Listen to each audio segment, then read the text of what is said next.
আসসালামু আলাইকুম প্রিয় ফুটবল ফ্যান্স। আর্জেন্টিনা বনাম চিলির মধ্যকার ম্যাচ আর্জেন্টিনার পরবর্তী মিশন জুনের ২৬ তারিখ বাংলাদেশ সময়ে সকাল ৭টায়।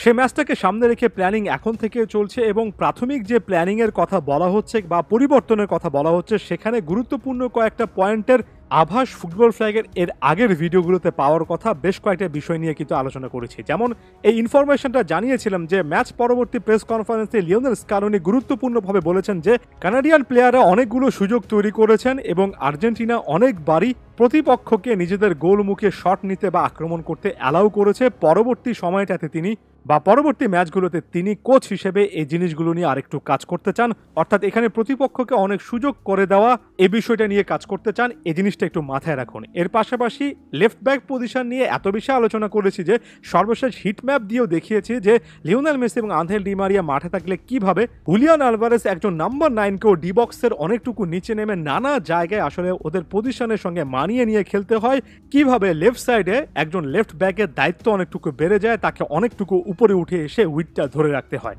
এই কথাগুলো বলার পেছনে একটা কিন্তু জিনিস অবচেতন মনে বারবার করে আসছিল, কিন্তু একেবারে ক্লিয়ারলি বলিনি, কারণ কোনো একটা এভিডেন্স আর্জেন্টাইন মিডিয়ার কোনো একটা রিপোর্টের জন্য আসলে অপেক্ষা করছিলাম। এই যে লেফট ব্যাক পজিশন নিয়ে এত আলোচনা এবং এখানে লেফট ব্যাকের বাড়তি দায়িত্ব, হুলিয়ান আলভারেজের অন্য রকমের একটা রোল, এগুলো নিয়ে আলোচনা করার একটা বড় রকমের কারণ ছিল। কারণ আর্জেন্টিনা যদি কোনো একটা ম্যাচে লেফট সাইডে কিছুটা হলেও ভালনারেবল দুর্বল ফুটবল খেলে তাহলে না চাইলেও নিকো গঞ্জালেস নামটা চলে আসে এবং আরো একবার যে চলে এসেছে সেটার উদাহরণটা এখানে দেখাচ্ছি। আপনারা এই মুহূর্তে নিশ্চয়ই আর্জেন্টাইন মিডিয়া রিপোর্ট দেখছেন, Angel Di Maria, Nico Gonzalez এবং এনজো ফার্নান্দেস একটা প্লেসের জন্য ফাইট করবেন এমন টাইপের একটা কিন্তু হেডলাইন দেখছেন। এটা প্রায় প্রতিটা মিডিয়াতে আর্জেন্টাইন প্ল্যাটফর্মে, এমনকি গেস্টন এদুলের মতো সাংবাদিকও বলছেন। সত্যিকার অর্থে এখানে আরো একবার নিকো গঞ্জালেস প্রসঙ্গটা চলে এসেছে। ইচ্ছা না থাকলেও ব্যাপারটা নিয়ে আরো একবার কথা বলতে হচ্ছে। আর্জেন্টাইন মিডিয়ার এই মুহূর্তে বলা হচ্ছে যে একটা জায়গায় পরিবর্তন আসতে পারে, অর্থাৎ ফাইনাল থার্ডের একটা প্লেসে আনহেল ডি মারিয়ার পরিবর্তে হয়তো বা এনজো ফার্নান্দেস কিংবা নিকো গঞ্জালেস ম্যাচটা স্টার্ট করতে পারেন। আনহেল ডি মারিয়া যদি ম্যাচটা স্টার্ট না করেন তাহলে নিকো গঞ্জালেস যদি মাঠে নামেন তাহলে একেবারে ক্লিয়ারলি ফুটবল ফ্ল্যাগে গত দুদিন ধরে যে আলোচনাটা করেছি, ওই যে লেফট ব্যাক পজিশনে কিছুটা হলো লেফট ব্যাকের বাড়তি দায়িত্বের কারণে ডিফেন্সিভ কিছু সমস্যা হয়, ডিফেন্সিভ ব্যালেন্সটা নষ্ট হয়ে যায়। সেক্ষেত্রে নিকো গঞ্জালেসকে যদি আপনি আগামী ম্যাচে দেখেন একেবারে অবাক হয়ে যাবেন না। জানি কারোরই ভালো লাগবে না, আমারও খুব একটা বেশি ভালো লাগবে না, তবে একটু লজিকটা বোঝার চেষ্টা করেন। ফুটবল থেকে একাধিকবার কিন্তু ভিডিওতে লজিকটা বোঝানোর চেষ্টা করেছি। শেষ পর্যন্ত ডি মারিয়া না খেলে যদি নিকো গঞ্জালেস খেলেন, জানি দেখতে শুনতে অনেক বাজে লাগে, তবে স্কালোনের সেই যুক্তিটা থাকবে একেবারে ফুটবলীয়। ওই যে গত ম্যাচে লেফট ব্যাক পজিশনে সমস্যা ছিল, লেফট ব্যাককে ওভারল্যাপ করে বারবার উপরে উঠে আসতে হয়েছে এবং খুব একটা বেশি সেখানে তিনি সাফল্য পাননি। সেটার কাভারেজ দিতে এবার নিকো গঞ্জালেস সেখানে লেফট ব্যাকের আরও একটা হেল্পিং হ্যান্ড হিসেবে কাজ করবেন।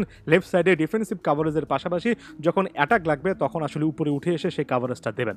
এখানে শুধুমাত্র নিকো না, এনজো ফার্নান্দেজের কথাও বলা হচ্ছে। এবার এনজো ফার্নান্দেজের কথা কেন বলা হচ্ছে সেটা যদি আপনি বুঝতে চান তাহলে ওই স্কালোনি প্রথম যে কথাটা বলেছেন প্রতিপক্ষকে খুব একটা বেশি সুযোগ না দেওয়া, সেই জিনিসটা প্রসঙ্গে চলে যেতে হবে। মিডফিল্ডে যদি এক্সট্রা একজন মিডফিল্ডার থাকেন তার মানে হচ্ছে আপনি গেমটা আরো বেশি করে কন্ট্রোল করতে চান, আরো বেশি করে বলটা নিজের পায়ে ধরে রাখতে চান। যেমন একটা সময় আনহেল ডি মারিয়াকে উঠিয়ে লো চেলসোকে নামানো হলো, এর পেছনে স্পষ্ট কারণ ছিল আর্জেন্টিনা এখন আর অনেক বেশি আক্রমণাত্মক ফুটবল খেলতে চায় না। মিডফিল্ডে আরো একটা প্লেয়ার নামিয়ে তাই সেই প্লেয়ারটা একটু নিচে নেমে এসে খেলবেন, মিডফিল্ডারদের সঙ্গে কানেক্ট করবেন, অর্থাৎ আরো বেশি কন্ট্রোল চাই, গেমে বলটা নিজের কাছে ধরে রাখার চেষ্টাটা আরো বেশি করে করতে চাই। যদি আপনি শেষ পর্যন্ত নিকোকে না দেখে আনহেল ডি মারিয়ার পরিবর্তে এনজো ফার্নান্দেসকে স্কোয়াডে ঢুকতে দেখেন, অ্যাগেন শুধুমাত্র এটা ভেবে হতাশ হবেন না যে আনহেল ডি মারিয়াকে এখানে বাদ দেওয়া হয়েছে, বরং স্কালোনির শুরু থেকে গেমটা আরো কন্ট্রোল করতে চাচ্ছেন, বলটা নিজের পায়ে ধরে রাখার চেষ্টা করছেন, প্রতিপক্ষ যাতে করে খুব একটা বেশি আক্রমণ করতে না পারে সে জিনিসটা নিশ্চিত করছেন। ডিফেন্স ফাস্ট কিংবা কন্ট্রোল ফাস্ট এমন একটা স্ট্র্যাটেজি তিনি হাতে নিচ্ছেন, একেবারে ফুটবলের ট্যাকটিক্যাল কারণে তিনি এরকমের সিদ্ধান্ত নিচ্ছেন। তাই পরবর্তী ম্যাচে আনহেল ডি মারিয়াকে উঠিয়ে শুধুমাত্র মেসি আলভারেজ ফাইনাল থার্ডের প্লেয়ার হিসেবে যদি খেলেন, তার সাথে যদি এনজো ফার্নান্দেসের মতো একজন এক্সট্রা মিডফিল্ডার অ্যাড হন ডি মারিয়ার পরিবর্তে, বা নিকো গঞ্জালেসের মতো একজন ইউটিলিটি প্লেয়ার অ্যাড হন, সেক্ষেত্রে আমাদের বুঝতে হবে ব্যাপারটা কোচ একেবারে স্ট্র্যাটেজিক্যাল কারণে নিয়েছেন। ব্যাপারটা হয়তো আমাদের কারোরই ভালো লাগছে না, তবে কোচ মনে করছেন এই মুহূর্তে তার গেমে কন্ট্রোলটা অনেক বেশি করে দরকার। ডি মারিয়াকে পরবর্তীতে তিনি অ্যাটাকিং একটা অপশন হিসেবে সাবস্টিটিউট প্লেয়ার হিসেবে ইউজ করবেন। এখানেও অবশ্য শেষ পর্যন্ত এক্সট্রা একজন যদি মিডফিল্ডার খেলানো হয়, যেমন এনজো যদি খেলানো হয়, তাহলে আলভারেজ আরেকটু হাই অন দ্য পিচ খেলবেন, তিনি একটু অ্যাডভান্টেজ পাবেন। তিনি গত ম্যাচে অনেকটা নাম্বার 9 এর মতো খেলেননি, তবে এই ম্যাচে নাম্বার 9 এর মতো খেলার একটা সুযোগ পাবেন। এখন আমাকে যদি জিজ্ঞেস করে, আমি মেসি, ডি মারিয়াকে শুরুর একাদশে চাই। আমি একটা অ্যাটাকিং মেন্টালিটির আর্জেন্টিনাকে দেখতে চাই, তবে তার মানে কিন্তু এটা নয় যে শেষ পর্যন্ত এখানে পরিবর্তন আনলে স্কালোনি কোন জায়গা থেকে পরিবর্তন আনছেন সে জিনিসটা আমি বুঝতে পারছি না। সে জিনিসটাও বুঝতে পারছি এমন টাইপের স্ট্র্যাটেজিতে স্কালোনি সাকসেসফুল হয়েছেন, সেখানে আমি আপনি এত সমালোচনা করার আসলে কোনো জায়গা নেই। কোচ একাধিক টুর্নামেন্টে এমন টাইপের স্ট্র্যাটেজিতে সফল হয়ে দেখিয়েছেন। যাওয়ার আগে একটা কথাই বলবো, শেষ পর্যন্ত ভালো লাগা খারাপ লাগা থাকবে, কিন্তু শুধুমাত্র দেখতে ভালো লেগেছে, মজা পেয়েছি এমন জিনিসের জন্য ফুটবল হয় না। ফুটবল আরো বেশি ট্যাকটিক্স কেন্দ্রিক হয়। ভালো লাগছে কি খারাপ লাগছে সেটা আমার জানার বিষয় না। আপনি স্কালোনি যদি এমন টাইপের পরিবর্তন আনেন, তাহলে আসলে ট্যাকটিক্সটা কি, প্ল্যানিংটা কি, কারণটা কি, সেটার সঙ্গে কানেক্ট হতে পারছেন কিনা, সেটা বুঝতে পারছেন কিনা, সেটা অবশ্যই জানাবেন। ধন্যবাদ সবাইকে।